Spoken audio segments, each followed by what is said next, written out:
Ahora, Señor, cuando nos disponemos a reflexionar, a considerar su palabra, pedimos por su ayuda, Señor. Que usted bendiga este tiempo, que bendiga nuestras vidas, Señor, en estos minutos que vamos a dedicar a considerar su palabra.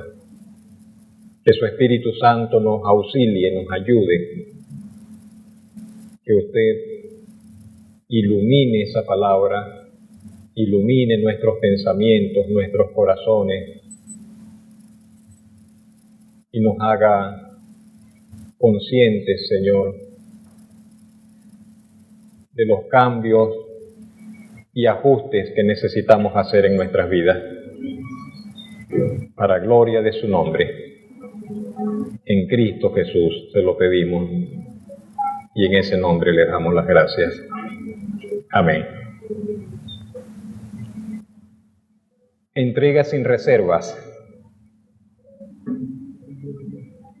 Pensé que tal vez podría titularlo Entrega Absoluta, pero ese fue un clásico. Entrega Absoluta fue un clásico, un libro que escribió hace 2 siglos Jonathan Edwards. Si usted lo puede conseguir, si lo puede descargar, tiene que leer ese libro, Entrega Absoluta. Pero hoy confórmese con Antonio Vicuña y con esta tosca meditación que he llamado Entrega sin reserva. La Biblia abunda en personajes anónimos. La Biblia abunda en personajes de los que ni siquiera sus nombres conocemos. Los menciona como un hombre, una mujer, un tal, pero de personajes que ni siquiera sus nombres conocemos. Una viuda, un hombre pobre, un hombre rico, qué sé yo. La Biblia está llena de esos personajes, de los cuales ni siquiera sus nombres conocemos, y quienes, a pesar de ser anónimos, esas personas que aparecen en las páginas de la Biblia han influido por generaciones, por siglos de siglos en la vida de los creyentes, en la vida de la iglesia, a lo largo de la historia. Hoy nos vamos a acercar a uno de esos personajes anónimos. No sabremos, cuando estemos en presencia del Señor, sabremos cómo se llamaba, pero de momento no tenemos la menor idea de cuál siquiera fuese su nombre. Es alguien que aparece en 2 de los evangelios, aparece en el Evangelio de Marcos y aparece en el Evangelio de Lucas, y en apenas 4 versículos, solamente 4 versículos le dedican los evangelistas a un suceso relacionado con el Señor Jesucristo y esta persona. Con toda seguridad, esta persona jamás pensó que sería recordada de siglo en siglo por lo que sucedió ese día. Y dicho sea de paso, esa es la finalidad de cada una de las personas que aparecen en la Biblia. Cada vez que usted ve a alguien en la Biblia, conozca o no conozca sus detalles, pero lo que la Biblia dice de esa persona lo dice para comunicarnos algo a nosotros, para que aprendamos algo que imitar, algo que evitar, algo que tomar en cuenta en nuestra vida. Pero esos personajes están allí con toda intención, no están allí de relleno. Sabe que en las historias siempre los escritores colocan entre sus argumentos y el desarrollo de su trama, siempre hay material de relleno. En la Biblia nada está de relleno. En la palabra de Dios nada está de relleno. Todo allí tiene una razón de ser, una finalidad que obrar, que cumplir. Y pienso, qué privilegio que tuvieron todas esas personas que aparecen en la Biblia. Personas reales, personas que nos antecedieron en la fe y que sus vidas, sus testimonios quedaron allí registrados. Y aunque hayan vivido unos pocos años, y a fin de cuentas la vida de todo ser humano es fugaz, breve, como dijo el salmista, hasta en los más robustos, ¿cuánto duramos? 70, 80, de allí no pasamos. En líneas generales, la vida de toda persona es muy breve, pero qué privilegio que a pesar de que la vida de ellos fue tan corta, todavía hablan, todavía está vigente allí lo que hicieron, lo que dijeron, el mensaje, el ejemplo de sus vidas. Eso sería lo mejor que nos podría pasar también a nosotros, que dejásemos una huella, que dejásemos un testimonio, que dejásemos un ejemplo, que dejásemos una imagen que fuese recordada y hablase a las generaciones que nos siguen acerca del propósito de la vida y de cómo hay que vivir la vida. Así pues, mis hermanos, la Biblia nos presenta no unos pocos, sino una miríada, una constelación de hombres y mujeres de la más variada condición, que fueron seleccionados por el Espíritu Santo para formar parte del libro sagrado, para formar parte de ese libro. Fueron seleccionados por el Espíritu Santo para amonestarnos a nosotros. Fueron seleccionados por el Espíritu Santo para enseñarnos algo a nosotros, para recordarnos algunas cosas a nosotros, para estimular la fe de los santos en todas las generaciones.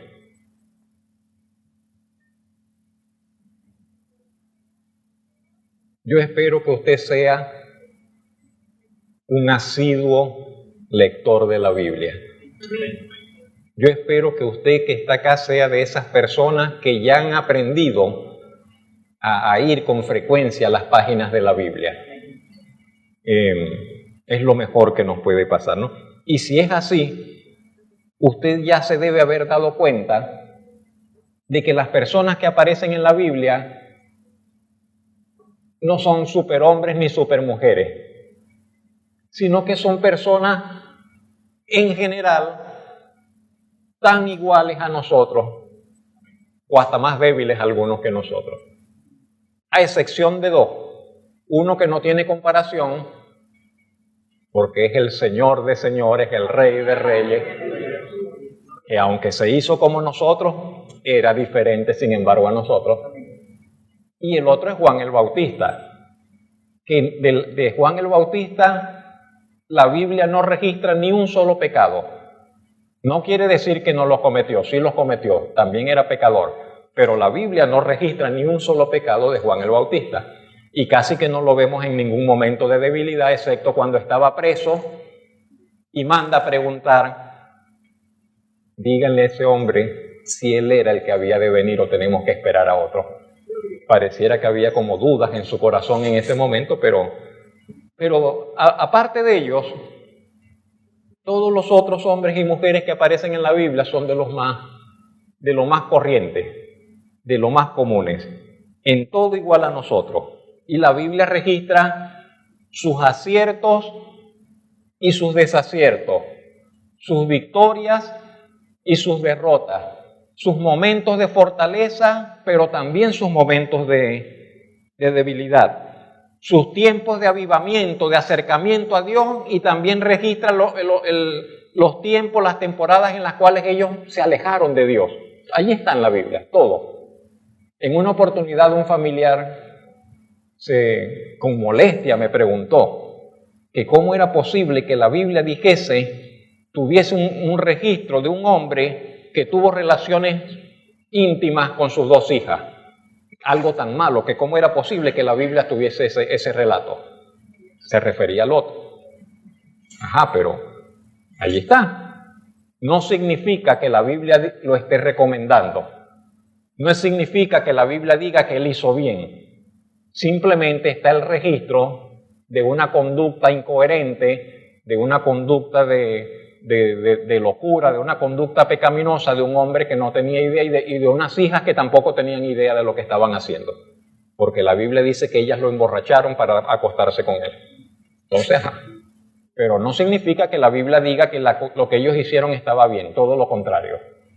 Pero esa es la Biblia.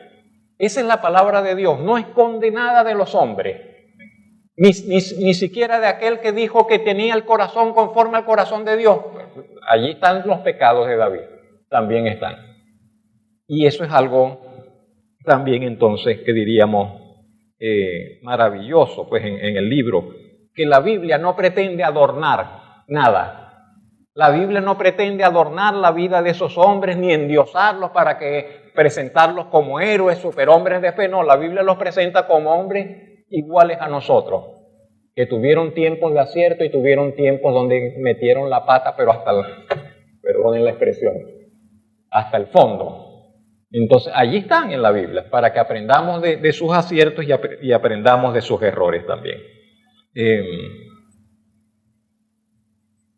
He allí la realidad del libro. Por eso que no es un libro ficticio, no es el libro que nosotros escribiríamos, no es el libro que el hombre escribiría, que las personas escribirían, no es el libro que a la gente le gusta, es el libro de la verdad de Dios, es el libro. Podríamos pasar un largo rato hablando solamente acerca de las características de la Biblia como libro, únicas. En toda la literatura, en toda la historia de la literatura humana, no hay un libro como la Biblia, en muchos sentidos, y sin estar hablando del aspecto espiritual, sin estar hablando del tema que trata, simplemente como libro, de la Biblia como libro. No hay otro que se le pueda comparar, pero ni de cerca, ninguno como la Biblia. Un libro que fue escrito por más de 40 personas en un espacio de casi 1600 años, y muchas de estas personas ni siquiera se conocieron ni tuvieron en cuenta lo que aquel dijo para continuar lo que aquel dijo. No, cada quien escribió por su lado. En 3 continentes, en 3 culturas, en 3 idiomas.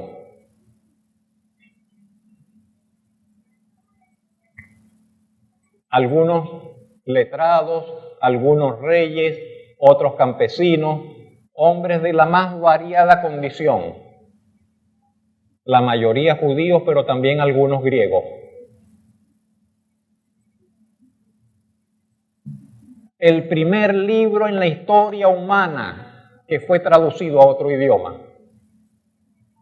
El único libro antiguo del cual se tienen miles de copias y que atestigua de que la Biblia no ha sido cambiada, adulterada, porque todas esas copias antiguas confirman y corroboran que el mensaje ha permanecido.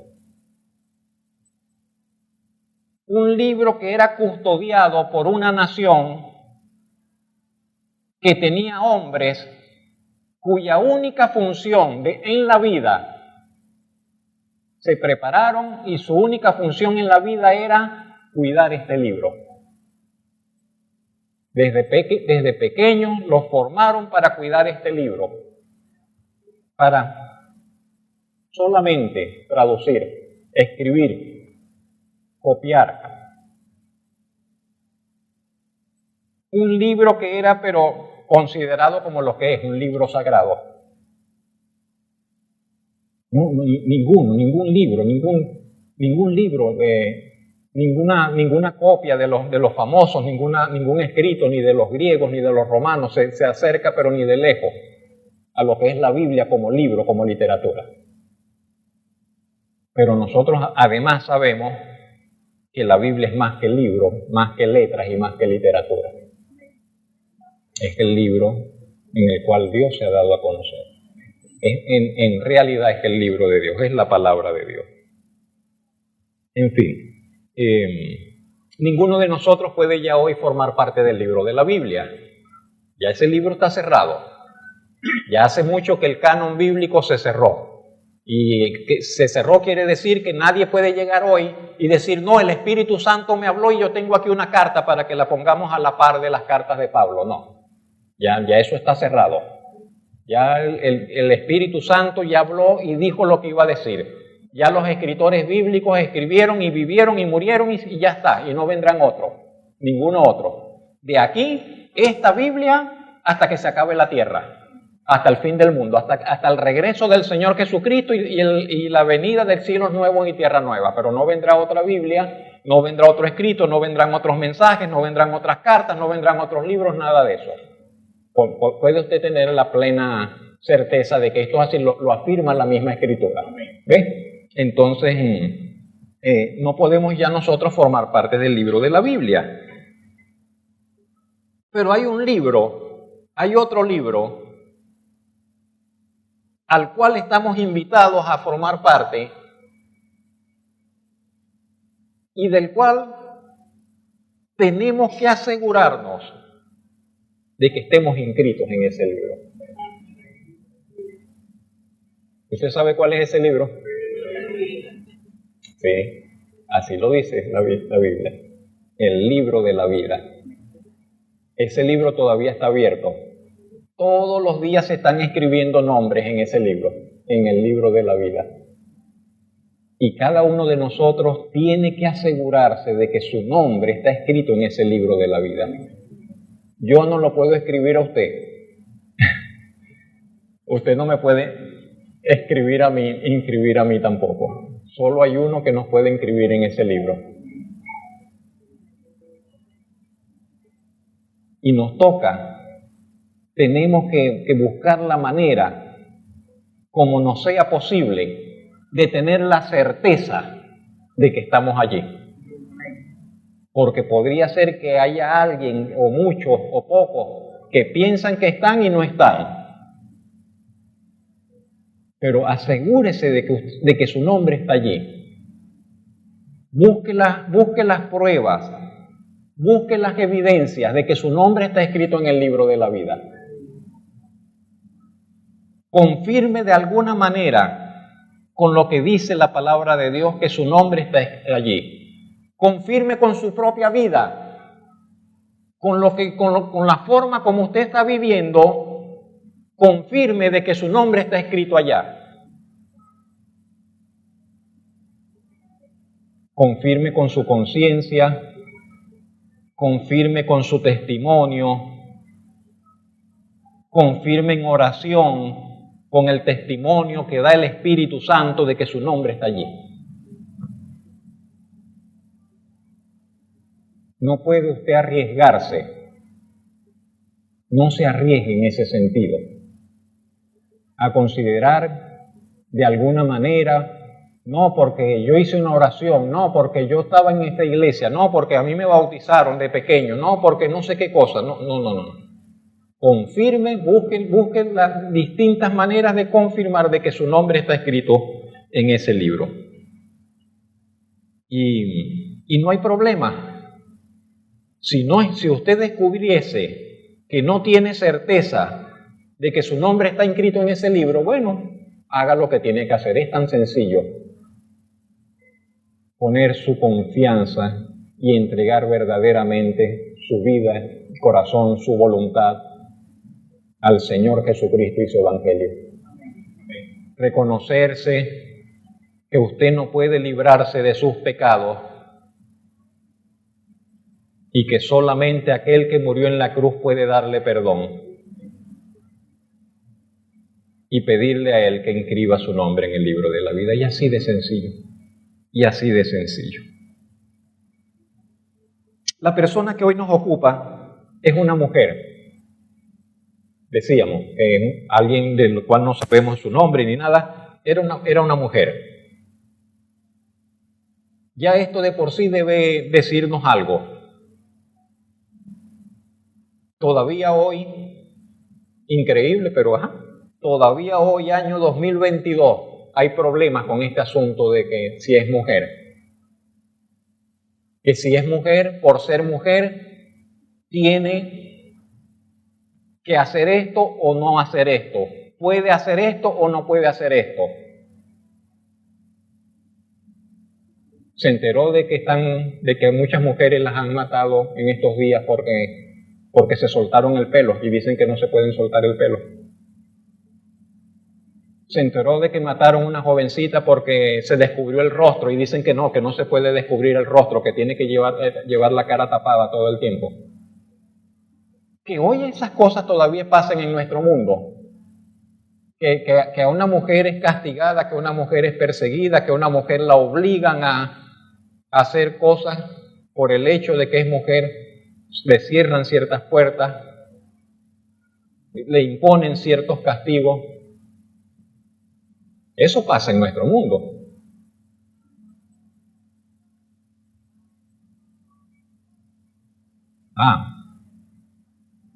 En la iglesia pasaba mucho, en la iglesia evangélica, y digo pasaba, que hace unos años, décadas atrás tal vez, la mujer no podía levantarse en un púlpito, no podía, no sé, cortarse el cabello, no podía, no sé qué tantas otras cosas.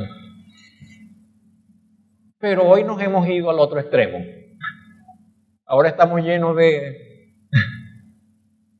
mujeres que están en la palestra, pastoras, profetas, apóstolas y no sé qué más.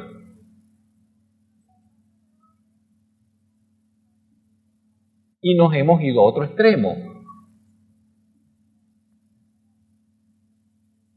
Y tenemos que ver qué vamos a hacer con esos textos de la Biblia que están en la palabra de Dios, que tocan ese tema. Tenemos que ver qué vamos a hacer con esos textos. ¿Qué vamos a hacer con aquello que dijo Pablo acerca del rol de la mujer en la iglesia? Y entonces hay gente que dice, no, es que Pablo tenía problemas con la sexualidad.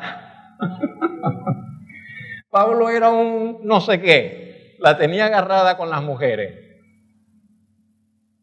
Pero Pablo estaba hablando por inspiración del Espíritu Santo, ¿o no?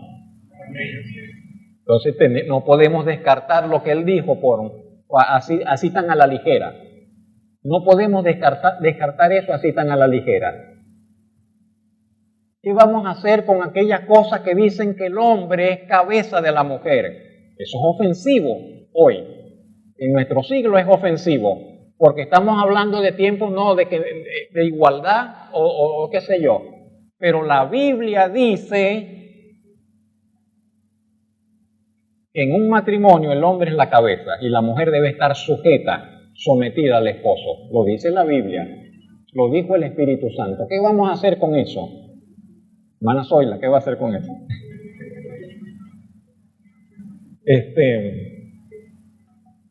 Claro, porque no podemos descartar eso y decir, no, eso era cultura. No podemos tomar así, entonces por cultura iremos a descartar toda la Biblia, entonces por cultura, porque eso era cultura. No podemos tomar esa actitud, tenemos que ser respetuosos con lo que dice la palabra de Dios y tenemos que confrontarnos con eso y encontrar un equilibrio de cómo vamos a darle cumplimiento a eso en nuestras vidas.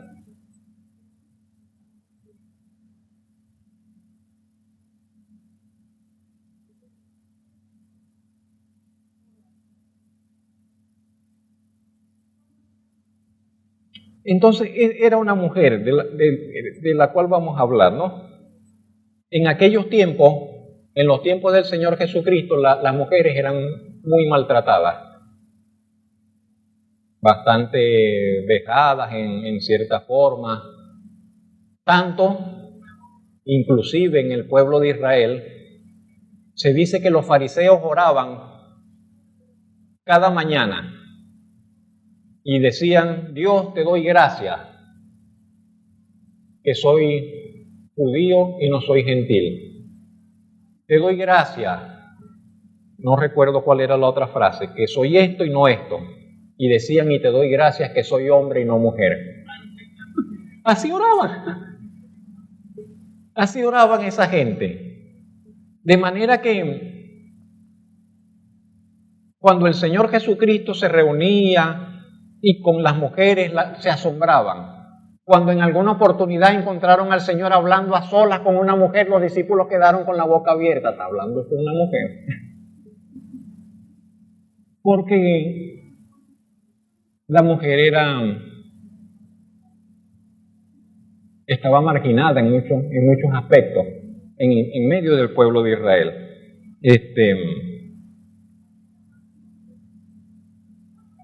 Y tal vez se asombrarían ellos, los mismos judíos, de que a veces el Señor había hablado a través de una mujer o dado un mensaje a la nación a través de una mujer, o que en una oportunidad entre los jueces de Israel estaba una mujer.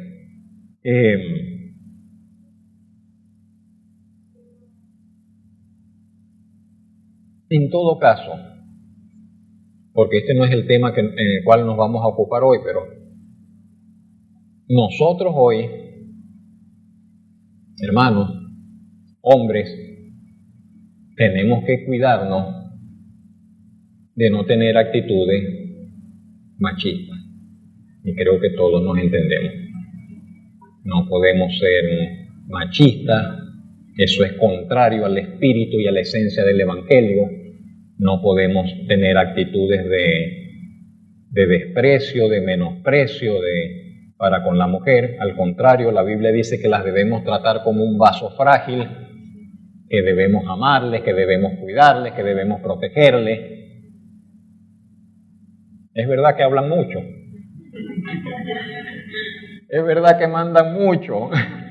Es verdad que piden mucho. Ajá, pero ¿qué le vamos a hacer?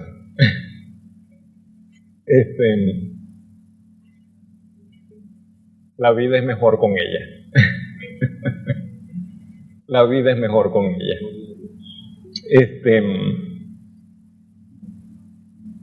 Y por otro lado, las mujeres, hermanas, usted no se puede olvidar, dice también la Biblia, respete a su marido. Ay, ¿qué encierra esa palabra? No lo sé, o sí lo sé, pero descúbralo usted también. La Biblia le dice al hombre: marido, amad a vuestras mujeres. No le dice respete a su mujer, ni le dice sométase a su mujer, le dice amad a vuestras mujeres. Pero a la esposa le dice respete a su marido, respete a su marido. Algo hay allí en la relación hombre-mujer, que esos énfasis presentan la palabra de Dios. El hombre necesita recordar que su papel es amar. La mujer necesita recordar que su papel es respetar y estar sujeta a su esposo.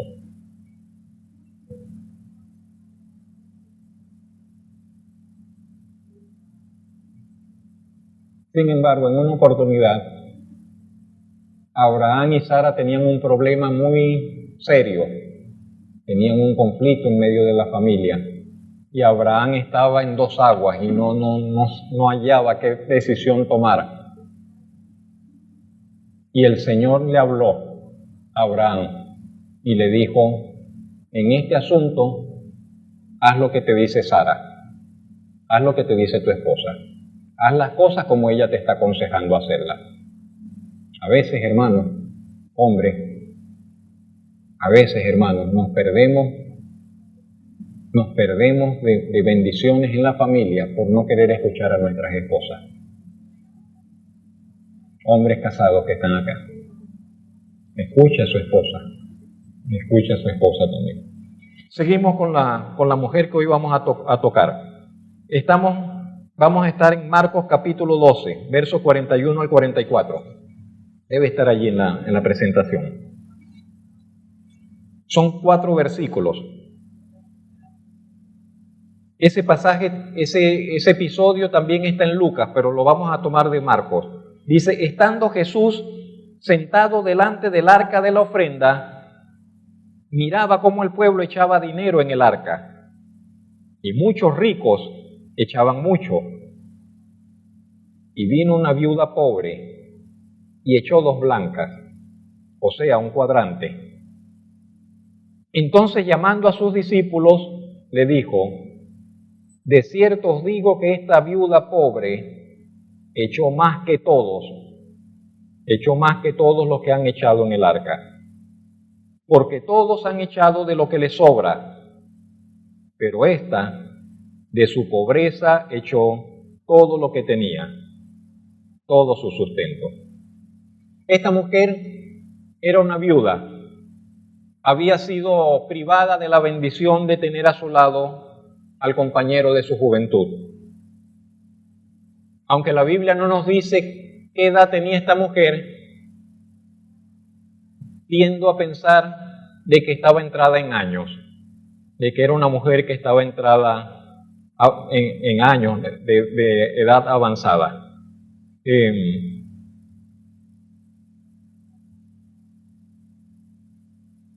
Y quedó en esa condición, sola en la vida.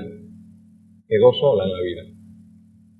Nadie puede decir con absoluta certeza por qué algunas personas sufren más que otros en la vida. ¿Por qué a algunas personas le toca sufrir más que a otras? ¿Por qué a algunas personas le toca experimentar situaciones tan fuertes o más fuertes que a otras personas? Eso es algo que solamente Dios conoce, eso es algo que únicamente el Señor sabe, entiende y podría explicar. Solamente Dios lo podría hacer.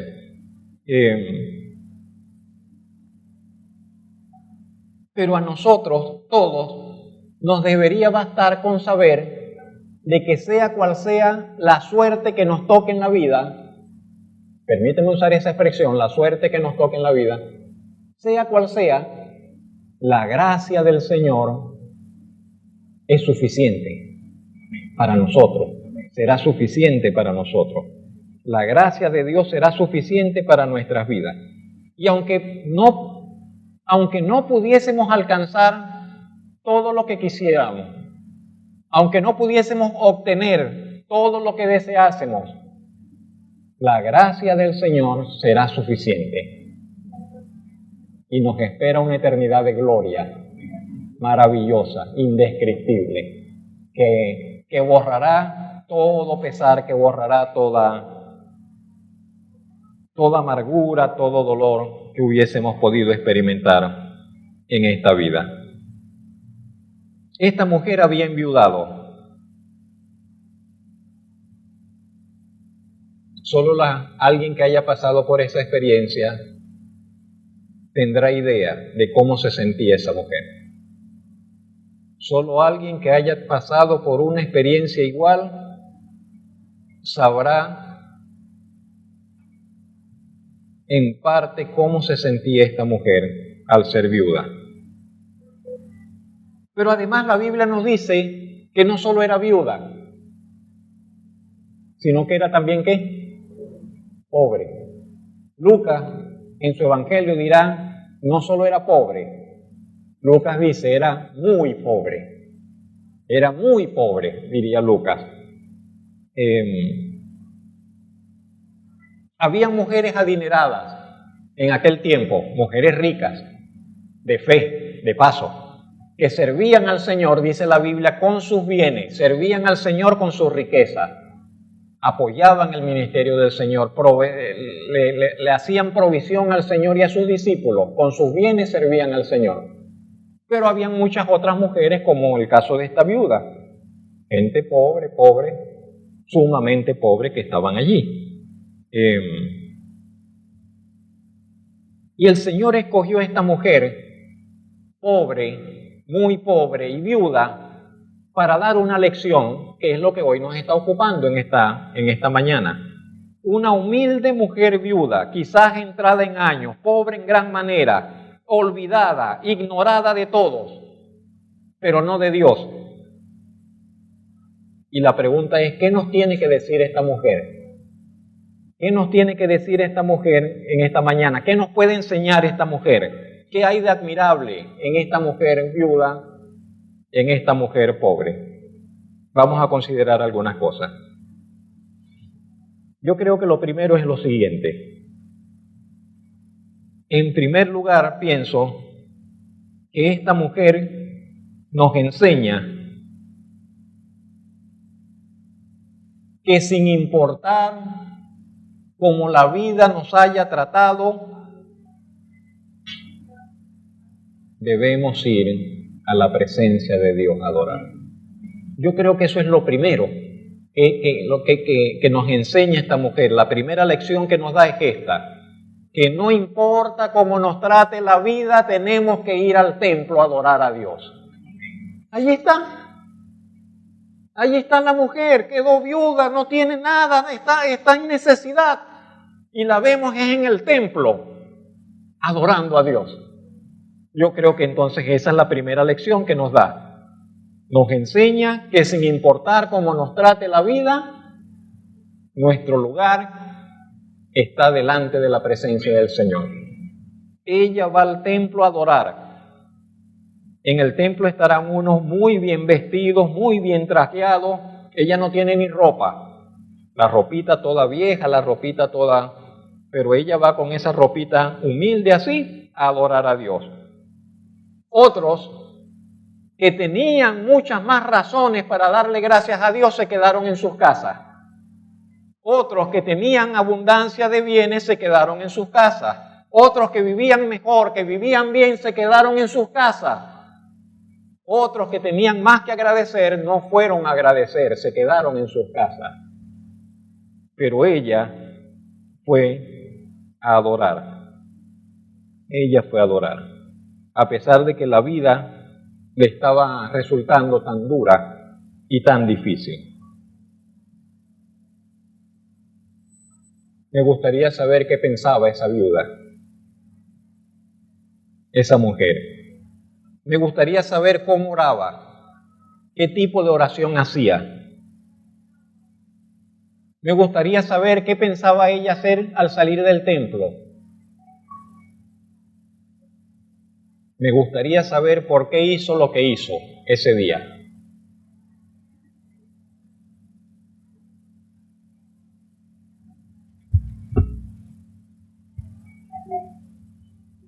Se puede saber mucho de las personas por la clase de pensamientos que tienen.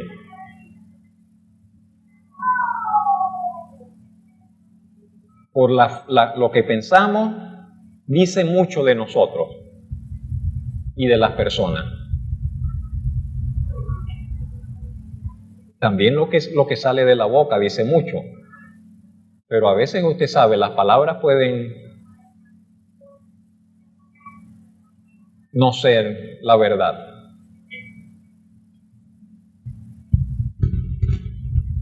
Pero también podemos saber mucho de lo que somos o de quiénes somos o de quién es alguien por lo que esa persona hace. Por lo que la persona hace, entonces podemos saber qué tipo de persona es. Y por lo que la persona hace en un momento decisivo, ahí sí es verdad, se descubre todo. En un momento decisivo, la decisión que la persona toma dice qué clase de persona es. Un famoso escritor, no cristiano, un escritor, Stefan Zweig, dijo: nunca, como en los momentos decisivos, se sabe el carácter de un hombre. La decisión que la persona toma en ese punto culminante dice qué clase de hombre es. De nosotros dirá qué clase de cristiano. ¿Qué clase de cristiano? La decisión que esa mujer tomó ese día, al ir al templo y entregar lo único que tenía como ofrenda al Señor, dijo qué clase de mujer era y qué clase de mujer era. Eso es lo primero. estoy de acuerdo con él. En segundo lugar, yo creo que esta mujer nos enseña que el Señor debe ocupar el primer lugar en los asuntos de nuestra vida. Aunque en ellos se nos vaya toda la seguridad,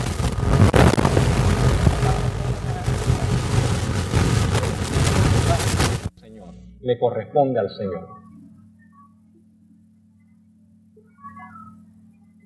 Es lo que ella nos demuestra con lo que hizo. ¿Le vas a entregar eso a Dios?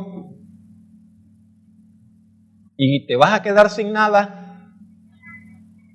¿Le vas a entregar eso a Dios en ofrenda y te vas a quedar en el aire?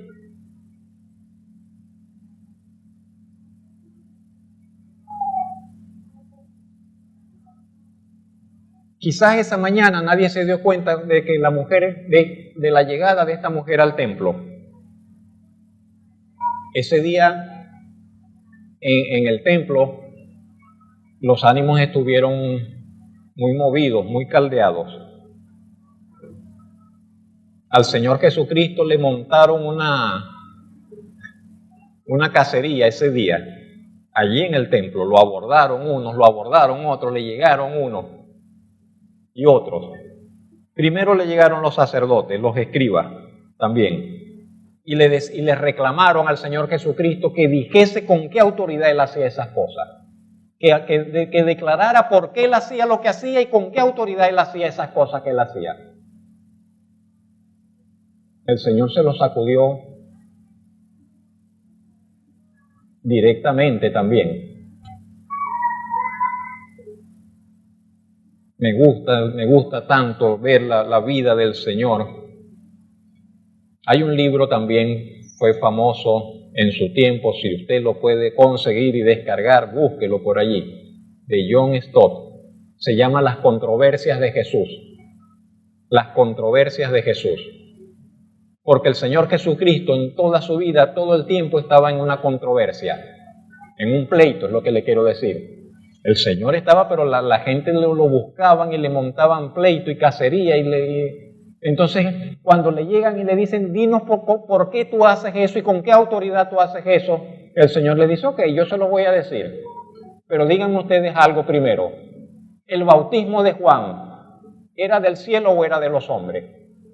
Si ustedes me responden eso, yo les respondo la pregunta de ustedes. Y ellos dijeron, no, se hicieron una reunión aparte. Si le decimos que es del cielo, nos va a decir que por qué no le hicimos caso. Si le decimos que es de los hombres, nos van a caer a piedra la gente acá. Le dijeron, no sabemos. Ah, no saben. Le dijo el Señor, bueno, yo tampoco les voy a decir con qué autoridad hago esto. Así se lo sacudió el Señor de encima. Después le llegaron los fariseos y los herodianos. Estos eran dos grupos religiosos opuestos entre sí, casi que enemigos entre sí. Los fariseos una cosa, los herodianos otro. Casi nunca estaban de acuerdo en nada. Se pusieron de acuerdo esa vez, los dos. Y los dos llegaron al Señor, los dos grupos. Y entonces le dicen, maestro, está bien que paguemos impuestos. ¿Debemos pagar impuestos a Roma? La pregunta era capciosa, la pregunta humanamente uno no lo veía tan fácil de responder. ¿Deben pagar impuestos a Roma? Si el Señor dice que sí, van a acusarlo de que Él está apoyando al régimen, está apoyando a los opresores. Si dice que no, entonces lo van a acusar contra el gobierno de rebelión, de que está incitando a la gente a que no pague el impuesto. ¿Qué responde el Señor? ¿Qué responde? Y usted sabe cómo la sabiduría de nuestro Dios. Búsqueme una moneda. ¿De quién es esta cara que está aquí? Del César. Bueno, El Señor le dice con voz clara y voz fuerte, le dice, bueno, a César lo que es de César y a Dios lo que es de Dios. Quedaron. Después le llegaron otros que no creían en resurrección y le dicen, bueno, maestro, hubo una mujer que se casó y se le murió el esposo. Y se volvió a casar y se le volvió a morir el esposo. Y se volvió a casar y se le volvió a morir el esposo. Y se casó 7 veces y las 7 veces se le murió el esposo. Enviudó 7 veces.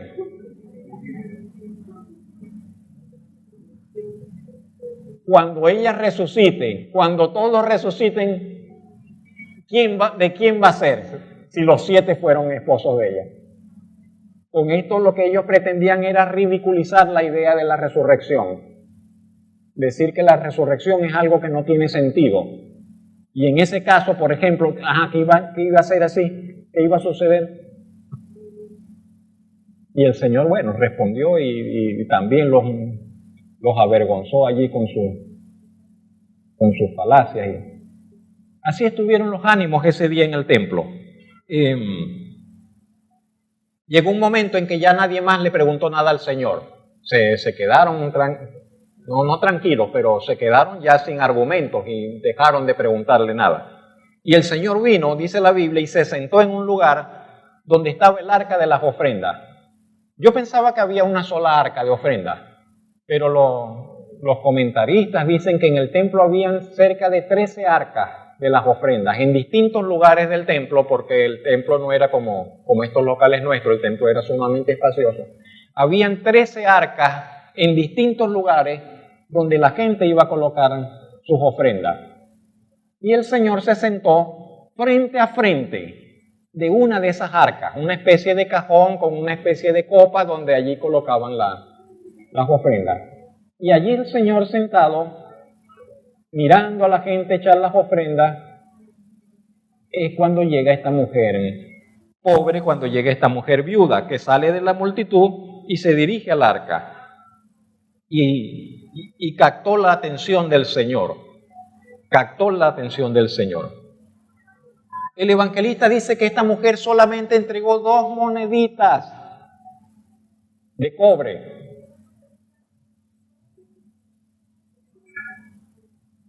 Dos blancas. Es un poco difícil para nosotros hablar hoy del equivalente económico de esas monedas. Pero un día de trabajo generalmente se pagaba con un denario. Esa era una moneda más o menos fuerte. Tal vez, como que dijésemos hoy, $1, tal vez, no sé. Aquí en Venezuela no sé qué podemos decir, porque usted sabe que no hay salario aquí, no hay equivalente, Pero un día de trabajo se cancelaba con un denario. Y las monedas que esta mujer viuda entregó allí correspondían a la 64ª parte de un denario. Un denario, un día de trabajo. Esa moneda es el 64 de ese denario. Yo no sé si los que son jóvenes todavía recordamos que antes habían acá la morocota, los fuertes de plata, la no sé qué, la de 2, el bolívar, el real, el medio, la locha, y había otra que era el cobrito, los centavos. Pero esos cobritos, ¿se podía comprar algo con esos cobritos? Bueno, tal vez esas blancas de la cual habla la viuda, imagínense que eran como 2 cobritos. De hecho, eran de cobre el material. Eran de cobre. Y es de paso la única moneda judía que se menciona en todo el Nuevo Testamento es esa, la que menciona allí de esa viuda, las blancas. Dicen los comentaristas que lo que se podría comprar con esas 2 blancas era un pedacito de pan, una holgaza de pan, tal vez una copita de vino de no buena calidad, un vino ahí baratón, tal vez un medio vasito de vino, pero más nada. Es lo que se podría adquirir con esas 2 blancas. Quizás eso era todo lo que se podría comprar. Y el Señor, cuando ve a esa viuda echar esas 2 moneditas allí, dijo 3 cosas a sus discípulos. Número 1, que les aseguraba que esa viuda pobre había ofrendado más que todas las otras personas. Lo primero que dijo el Señor, le dijo, les aseguro, de cierto os digo que esa viuda dio más que todos aquí. Dijo que todas las otras personas habían dado de lo que les sobraba, desde su abundancia, que habían dado en una medida que no les afectaba, es lo que está diciendo el Señor. Todos los otros dieron porque tienen y dieron de su abundancia, dieron de sobra, de lo que les sobra, de una forma que no les afectaba. Y en tercer lugar dijo que esa mujer desde su pobreza dio todo lo que tenía, todo su sustento.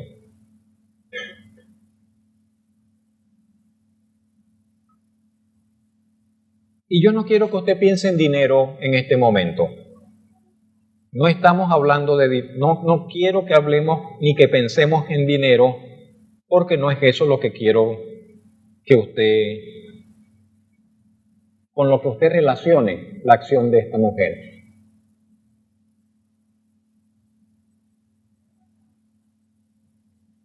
Pero esta mujer es capaz de dar a Dios, o fue capaz de dar a Dios todo lo que tenía, aunque eso fuese su único sustento.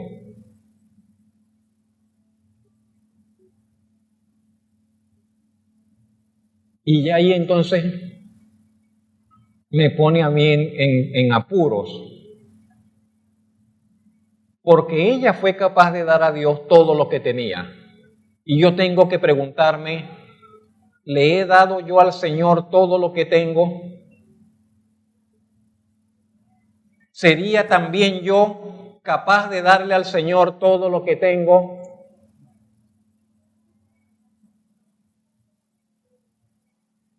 ¿Sería usted capaz de darle al Señor todo lo que usted tiene?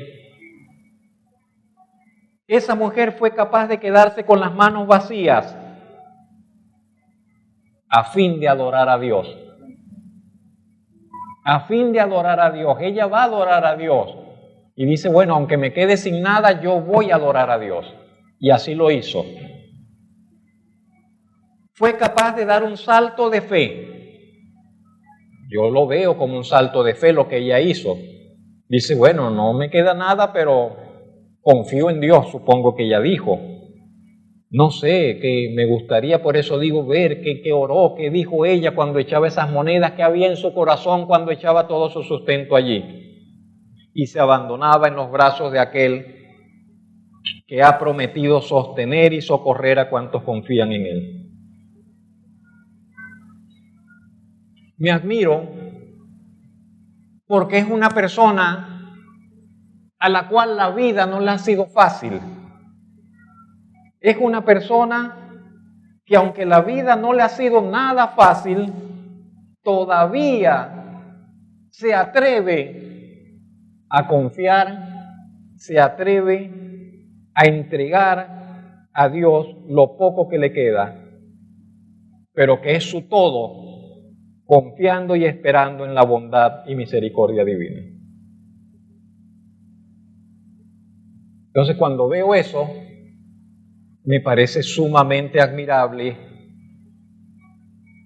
y digo, debemos ir hacia allá. Cada uno de nosotros debemos dirigirnos hacia allá. Y repito, no estamos hablando de dinero, no estamos hablando de asuntos materiales, estamos hablando de la entrega de nuestra vida al Señor. A veces solamente queremos servir a Dios en las buenas. A veces solamente queremos servir a Dios en las buenas. Cuando todo nos va bien, cuando todo está tranquilo en la casa, cuando todo está chévere.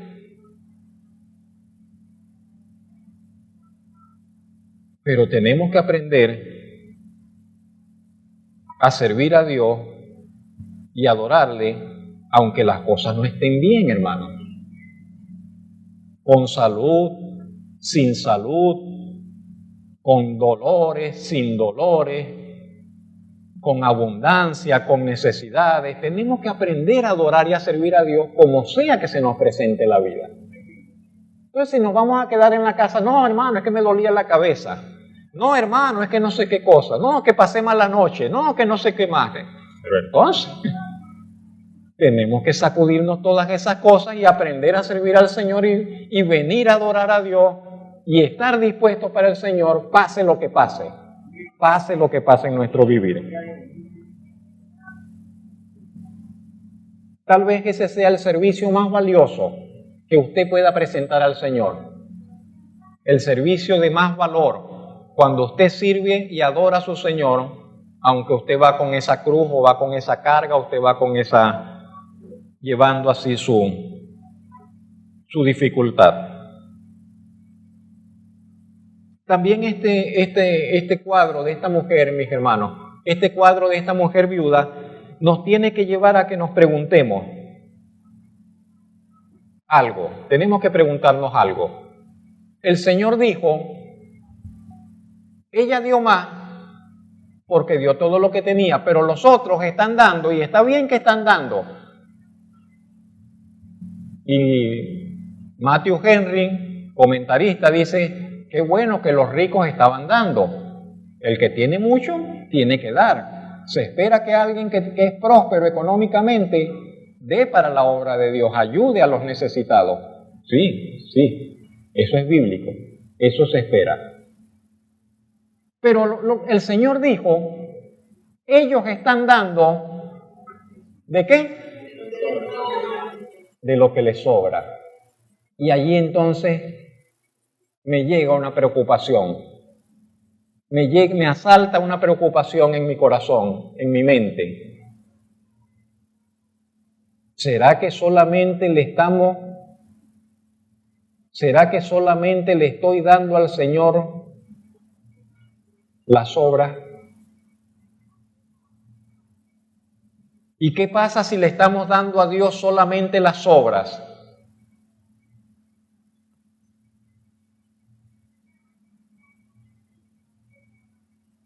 Si me sobra dinero, le doy una ofrenda.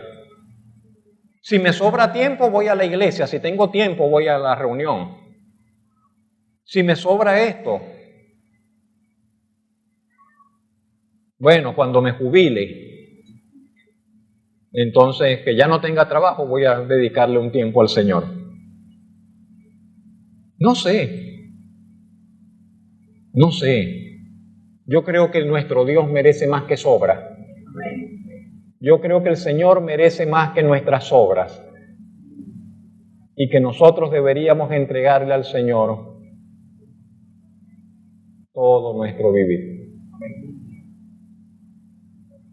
Y que tenemos que aprender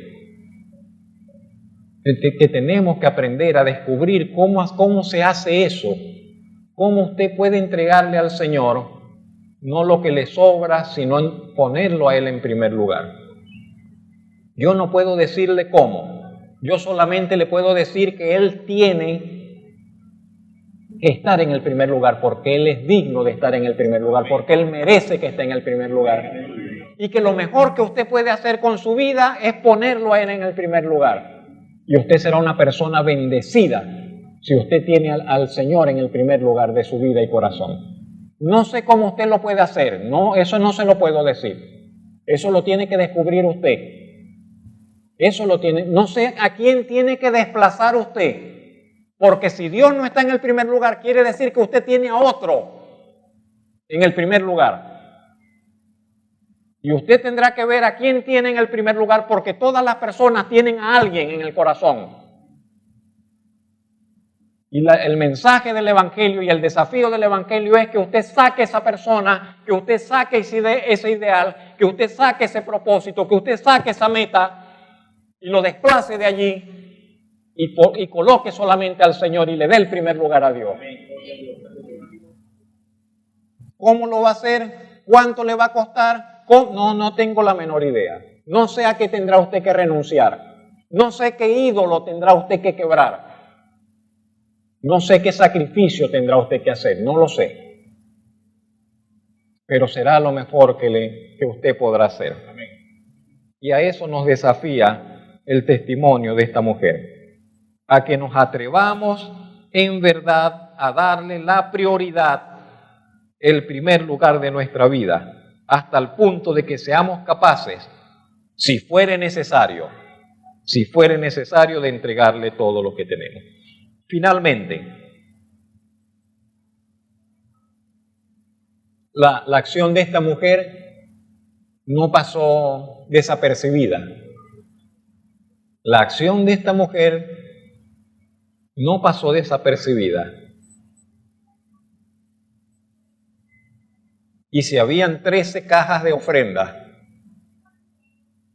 qué casualidad que el Señor se sentó frente a esa. Usted sabe que no es casualidad, ¿verdad? Nada en esta tierra es casualidad y nada en los propósitos de Dios es de casualidad. El Señor sabía dónde tenía que sentarse y sabía a quién iba a esperar allí. Y la acción de esa mujer pasó desapercibida ante los ojos de todos menos del Señor. Y esto nos dice los actos suyos, los actos nuestros, mis hermanos, nuestras decisiones tampoco pasan desapercibidos. Tampoco pasan desapercibidos delante de su mirada. Por sencillos y humildes que sean nuestros actos, pueden ser de especial estima para Él.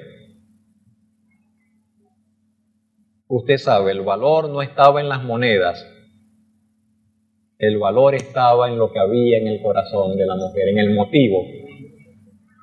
Y así pasa con nuestras acciones, mis hermanos, con lo que hacemos. El valor de su servicio, el valor de nuestro servicio no es tanto de lo que hacemos, que si figuramos, que si estamos en el púlpito, que si estamos en la palestra, que si nos ven, que si... No es eso lo que importa. El motivo que está en el corazón. El motivo que está en nuestro corazón, la forma como estamos viviendo nuestra vida íntima y personal para con el Señor, nuestra actitud para con nuestro Señor y Dios, nuestra actitud para con sus mandamientos, nuestra actitud para con su llamado.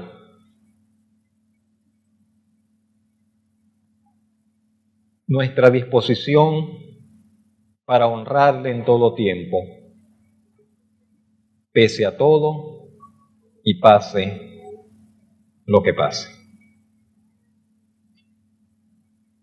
Usted puede llevar mucho fruto para el Señor. Y eso dijo el Señor, que esa es la voluntad del Señor, que usted lleve fruto y mucho fruto. Todos nosotros, todos. Y usted dice, yo no sé leer, no importa. Eso no es impedimento para que usted lleve mucho fruto para el Señor. Y usted dice, yo no tengo recursos, yo soy pobre, eso no hay problema, pero en absoluto usted puede llevar mucho fruto para el Señor. Yo soy una persona que no puedo hablar en público, no importa, usted puede llevar mucho fruto para el Señor. Absolutamente todos, hermanos, cada uno de los que estamos acá, todos podemos llevar mucho fruto para el Señor. Dispongámonos y entreguémonos a Él, Él se encargará de todo lo demás. Hoy la palabra de Dios nos invita y desafía a que aprendamos a adorar y a servir a nuestro Señor y Dios con todo lo que tenemos, con todo nuestro ser, con nuestra alma y corazón, y que no nos conformemos con menos. No nos conformemos con menos. Persígase usted a sí mismo. Hágase la guerra a usted mismo y no se conforme con con menos que entregarle al Señor el primer lugar en su vida.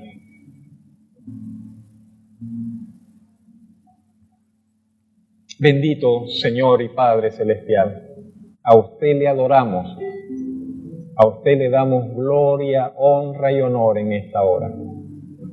Damos alabanza, Señor, a su gloriosísima persona, puesto que usted nos trajo a la vida, a la existencia, y nos ha dado, Señor, su palabra, su perfecta palabra que convierte el alma, que alumbra los pensamientos, que alumbra el camino, que nos muestra, Señor, la ruta para acercarnos a usted.